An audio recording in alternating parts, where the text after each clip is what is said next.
Ah, may vlog po ako. Sige. Ah, hello. Si Kuya Dante. Si Kuya Dante po yan. Masabi ko lang mga viewers. Sa mga tunay lang dapat ang makakaalam nitong vlog ko, mga tunay lang. Kasi dito sa Pilipinas, mahirap umangat eh. Kailangan mo talagang tindigan ng balahibo mo para umangat ka eh. Kailangan ko palakasin ang enerhiya ko. Basta, kung pumalpak ako kay Queenie,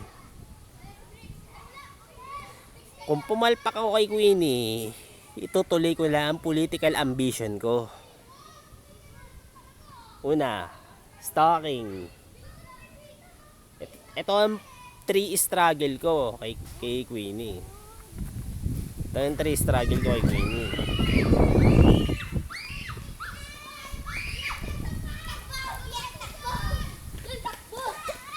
Ang 3 struggle ko sa kanya is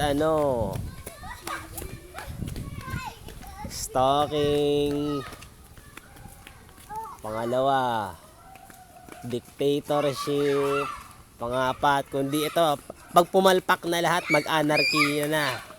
Tulad ng panahon ni nung kampanya ni Lenet ni Bongbong yon.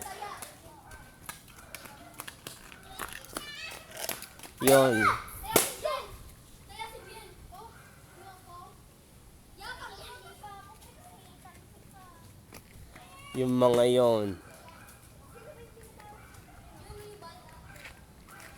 Yan lang mga plano ko sa kanya. 3 struggle. Yan ang kay Queenie. Yun ang libangan ko.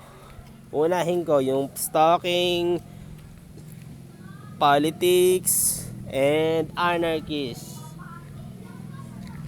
Kung pumalpak ito ko. Yun ang pakikibaka ko. Dami talagang umahad lang sa pag-ibig ko eh.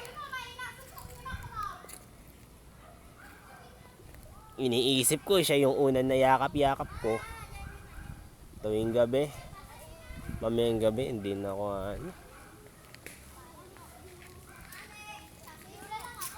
Basta,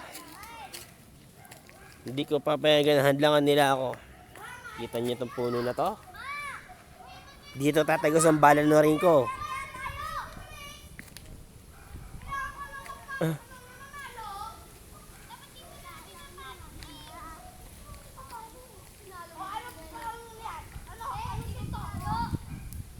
Nag-aaway-away mga bata oh. Kita niyo mga bata yung nag-aaway-away. Alam niyo mga ganyang bata, yun yung mga anak na mga mabababang uri. Alam niyo mga mabababang uri. Yan ang dahilan kung bakit hindi na unlad ang Pilipinas. Yan ang dahilan kung bakit hindi na unlad ang Pilipinas. Dahil sa mga mabababang uri.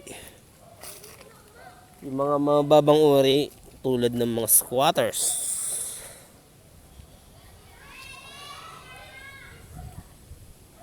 Basta, hindi lahat naman squatter masasama eh. Yung mga squatter na talagang walang pinag-aralan. Mga walang binatbat. May marami naman mababait na squatter eh.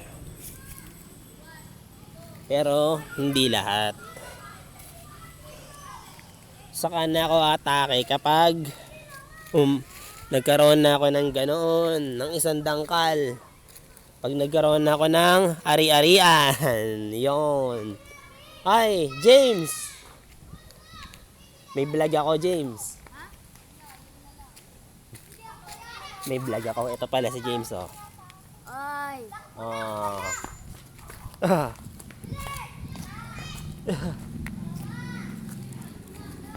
Yo.